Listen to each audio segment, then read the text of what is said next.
Hello, data fans! Have you ever heard of the term Git scraping?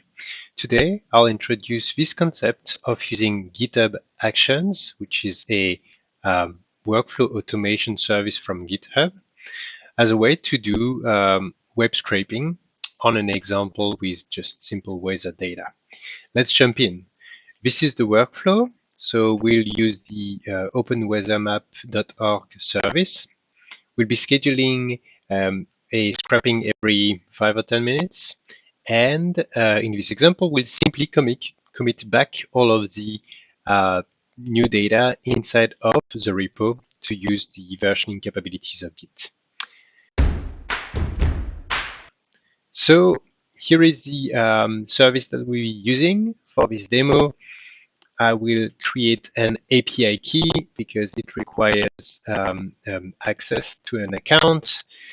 And let me copy this one over here. We'll jump inside of MATLAB online in order to create a new workflow automation from this repo. So I'll simply clone this existing repo that I've used in the past to do weather analysis, as you can see. And instead of passing the forecast, here I'm going to store some historical data. So let me clone this repo over here, new from Git. Here we go. Okay, so now what I'll do is I will create a new live script called weather, and actually, yeah. And what I'll need is an API key. So let me edit a .env file that I'll use as a way to simply store my API key locally in my MATLAB drive. And be careful not to commit this back into your repo. So you may want to add this inside of your git ignore file. So here I'm going to give it a name, OWM key equal. And here, let me simply use this. Okay. Now you can simply, in your command, use the load env as a way here to get this environment variable that you'll see is available as such. So the first thing we'll do is we'll create an API key. Okay, and now let me copy over the URL for the API. I'm going to add units equal imperial, because otherwise I'll get the weather in Kelvin, which isn't super useful. For Boston, I'll use imperial. You can also use the metric system also for Celsius if you're in Europe. Okay, and now a simple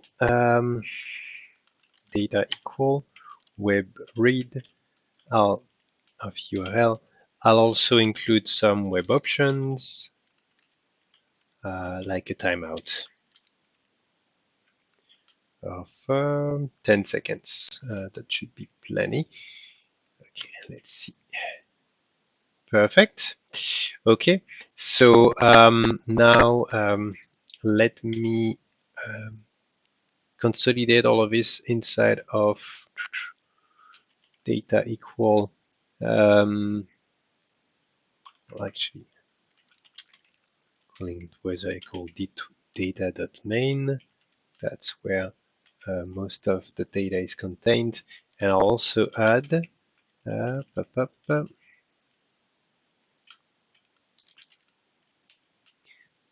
we add also this dt data.dt that, as you can see over here, is a POSIX time. So I'm going to be using convert from POSIX time. Okay, so this should be good. Okay, so now I have time, I have everything into a struct, up, and now what I'll do is I will convert this into a table, struct to table of weather. Okay, perfect. So that's what we want. And this would be the initialization. So here, up, I'm gonna call it initialize. And now what I will do is I'm going to put all of this inside of a local function.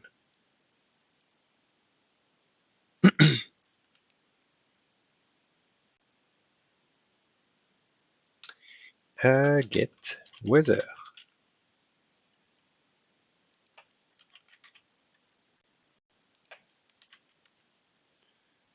Okay.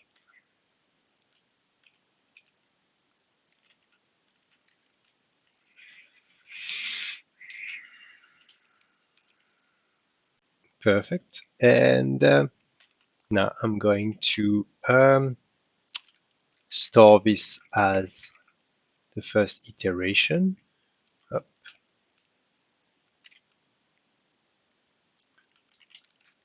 Weather underscore Boston.csv.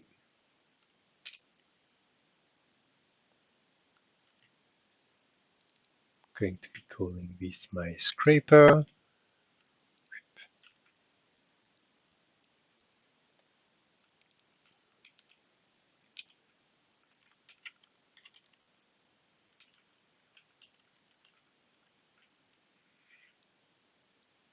Perfect.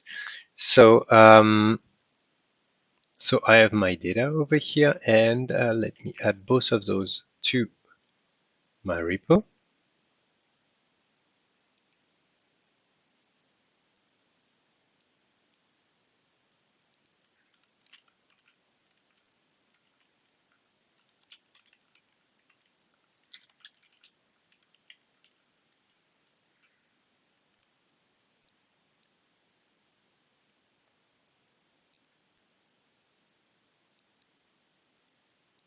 And it's requesting my credential, which I've stored in my web browser. And here we go. Perfect. So step number 2. Now I'm going to be iterating over a new value of the weather.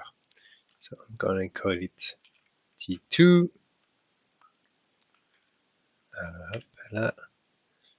And you know what? Let me comment this out. First thing we'll do is we'll read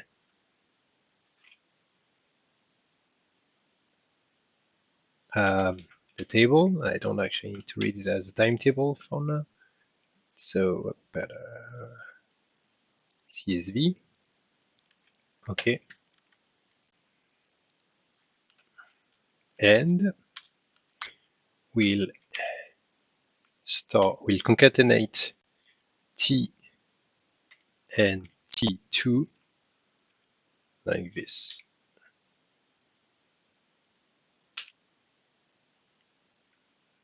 Perfect. So now let me write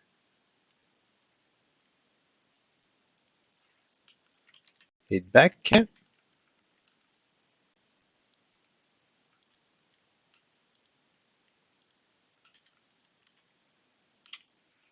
And this is going to be the script that we'll be using as a way to automate the appending of a new row each time that there's a new scheduled trigger.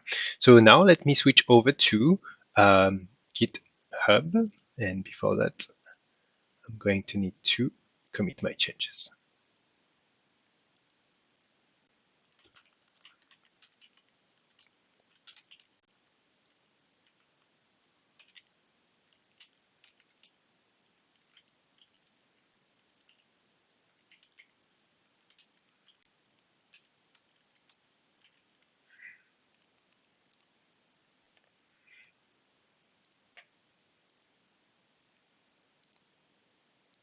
Let's switch over to our GitHub repo and go to Actions. So we're going to need to do a bunch of things. Let's start a new workflow file. I'm going to manually enter each of the details over here so that you can understand what I am implementing. I'm going to be calling it scraper. I'm going to give it a name. So this is going to be using a syntax called YAML. And let me call it weather scraper. The first thing you'll need to specify is the trigger on which this is going to be executed. So here you need to pay attention to indentation. So I'm going to use a tab in order to put spaces in before the trigger. The trigger is going to be a schedule. And I'm going to use the cron syntax to trigger it every, let's say, 10 minutes. So this is going to be the syntax. The first is minute, then it's hour, then it's days, and I think it's months, something like that. So, oh, and recognize, and I think I might have forgotten. Yeah, like this. Okay, so runs every 10 minutes. And at most you can run it every 5 minutes. And this is by default UTC time. Okay, and we're going to add another trigger called workflow dispatch, which is essentially a manual trigger, which will be useful if we want to trigger it inside of our GitHub repo directly. So we'll add a single job called git scraping. And this is going to run on a machine, a runner. It's going to be an Ubuntu machine. Perfect. And now let's enter the steps. So the first step is typically called checkout. So here you can search up on the right-hand side. You have a marketplace of lots of actions. This one is the usual one that you start your workflow with. You check out the Git repo. So it's using this action over here. So you're gonna give it a name, check out the repo, and use this one. Oops, and as you can see, there's a syntax error. I forgot the colon. Okay, so let's jump space. Now, another action that I want to be using is going to be setting up MATLAB. So set up MATLAB. So set up MATLAB using this. You can give it a specific version of MATLAB. So I'm going to say name set up MATLAB. Uses this, and we'll say with the release we're going to use R 2025A.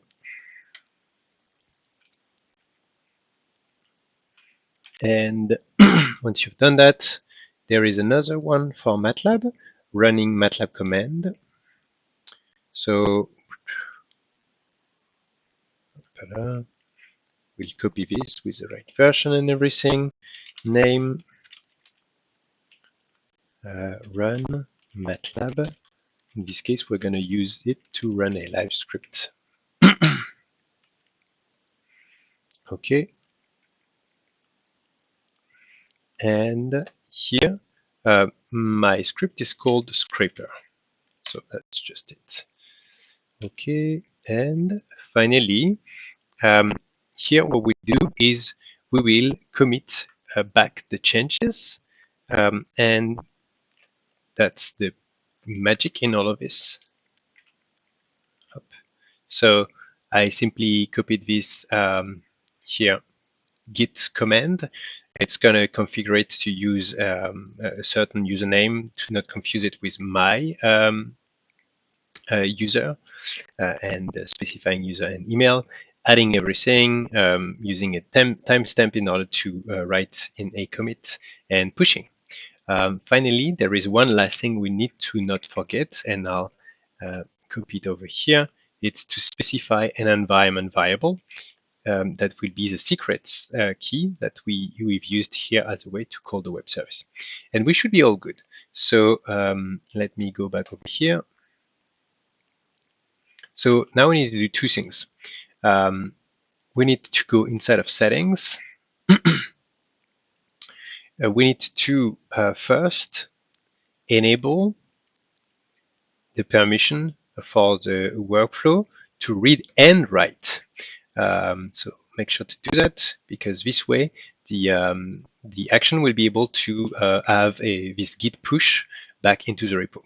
And finally, one last thing that I've done here is I've also added a repo secret. So this is going to be our API key, and you need this as a way to over here.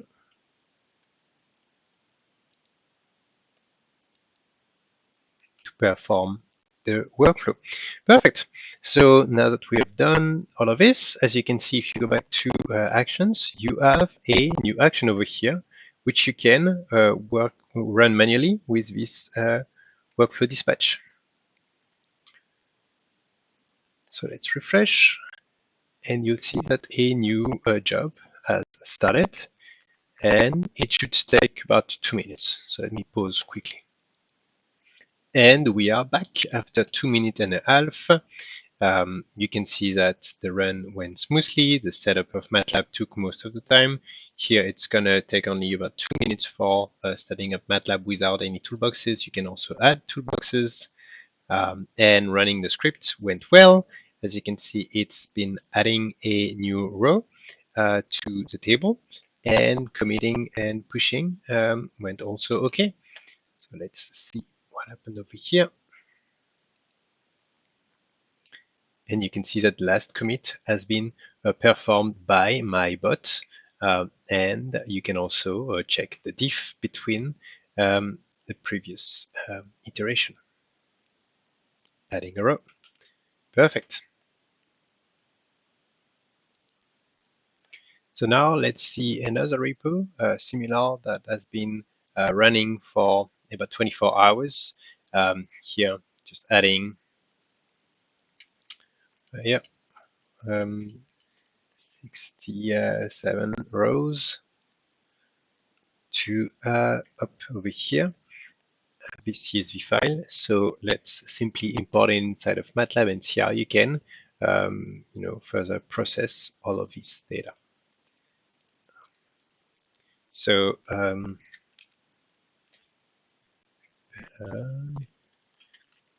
you can read the timetable of this. Perfect. And as you'll see, the precision of the scheduler isn't great. It's every 5 to 10 minutes. It's just not very super consistent. So if you plot all of this, let's see, you can use this timetable over here and plot it.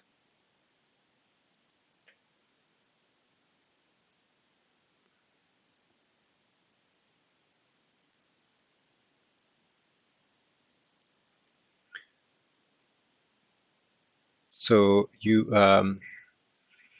might be able to retime as a way to simplify the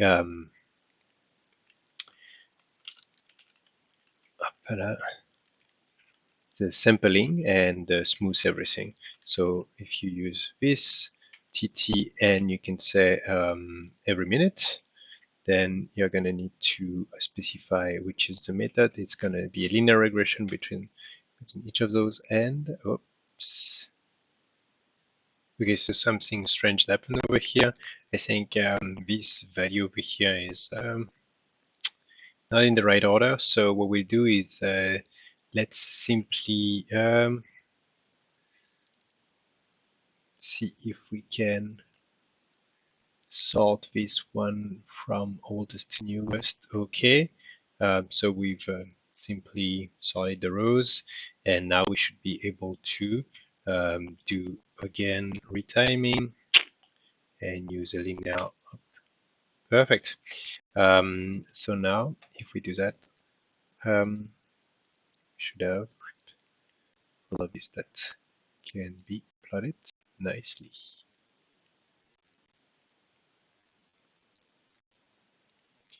And if you use a marker like this, then you should see that this is nicely sampled.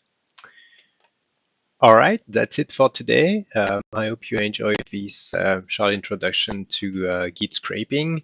And if you liked it, feel free to subscribe to the channel and share it with others. Have a lovely sunny day.